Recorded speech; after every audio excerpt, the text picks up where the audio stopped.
Ustadz, apa hukumnya memakai suntik saat berpuasa?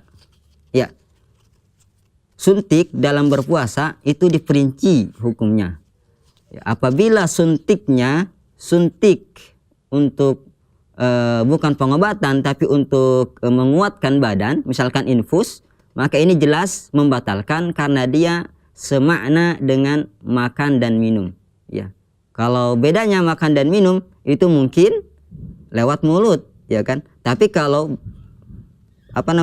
suntik infus itu lewat pembuluh darah, maka jelas ya sama hasilnya sama, yaitu menguatkan badan. Ketika kuat badan, maka ini semakna dengan makan dan minum, maka jelas ini dilarang.